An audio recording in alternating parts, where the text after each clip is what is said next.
Good morning. जब भी हम किसी डॉक्टर के पास जाते हैं तो वह पर्ची पर दवाइयाँ लिख देता है, और जब वह पर्ची लेकर हम किसी केमिस्ट के पास जाते हैं तो केमिस्ट हमें सारी दवाइयाँ भी दे देता है और हमें बताता भी है कि यह दवाई हमें किस समय लेनी है। उसे कैसे पता लगता है कि यह दवाई हमें किस समय लेनी है, डॉक्टर ने किस दवाई को किस समय लेने के लिए कहा है? तो इसके लिए डॉक्टर क्या करता है, पर्ची में कुछ एब्रीविएशंस लिखता है जिसको समझकर ही केमिस्ट हमें बताता है कि यह हमें सुबह लेनी है, शाम को लेनी है, दोपहर को लेनी है, दिन में एक बार लेनी है, 2 बार लेनी है, खाने से पहले लेनी है या खाने के बाद लेनी है। तो आज हम इन्हीं एब्रीविएशंस को, इन्हीं शॉर्ट फॉर्म्स को जानेंगे कि डॉक्टर वो शॉर्ट फॉर्म्स किसके लिए क्या लिखता है और केमिस्ट उसको कैसे समझ जाता है। Let's get started. सबसे पहले है AC। डॉक्टर किसी दवाई के साथ AC लिख देता है तो फटाफट केमिस्ट समझ जाता है कि यह दवाई खाने से पहले लेनी है। तो वो मरीज को बताता है कि ये जो दवाई AC देखते हैं कि ये दवाई खाने से पहले लेनी है। अगर PC लिखा है तो PC का अर्थ होता है खाने के बाद। OD लिखा है तो दिन में एक बार हमें यह दवाई लेनी है। BD लिखा है तो 2 बार दिन में यह दवाई लेनी है। TD या TDS लिखा है तो दिन में 3 बार इसको लेना है।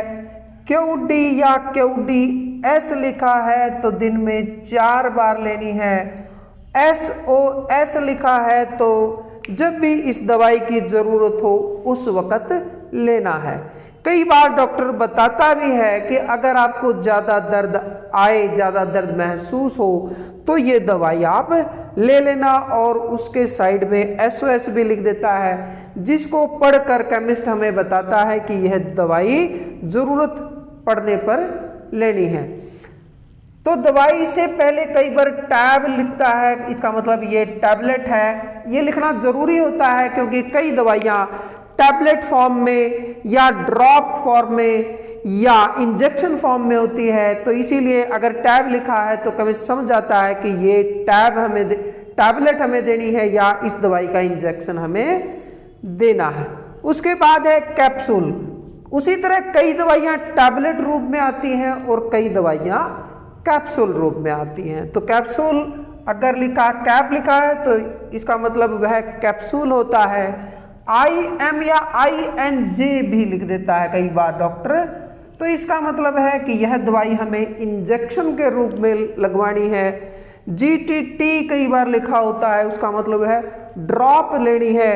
कई बार आँखों में, कान में ड्रॉप अगर डालनी है तो वो इस तरह से लिखता है, और ड्रॉप कितनी बार लगानी है, कितनी बार लेनी है, तो ये इसी तरह OD, PC, AC या BDS या इस तरह से लिखता है। तो हम समझ जाएंगे कि ये इतनी बार ड्रॉप हमें डालनी है।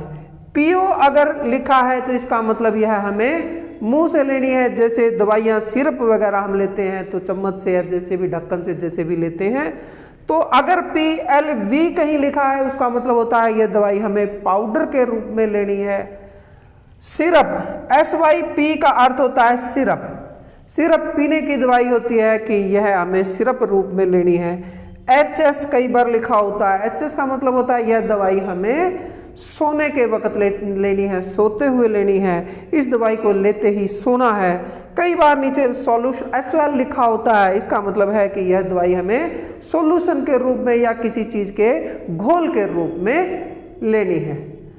तो फ्रेंड्स, आज हमने कुछ शॉर्ट फॉर्म्स जानी जिनको कि डॉक्टर्स अक्सर यूज करते हैं और हम भी कई बार कंफ्यूज हो जाते हैं।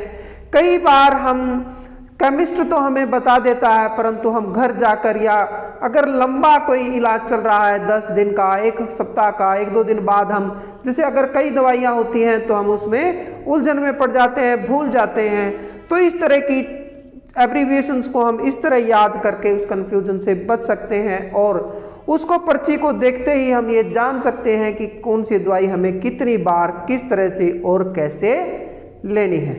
तो स्टूडेंट्स, आज के लिए बस इतना ही। अगले वीडियो में अगले किसी अन्य टॉपिक के साथ हम आपके समक्ष फिर हाजिर होंगे। तब तक के लिए थैंक यू सो मच। जय हिंद।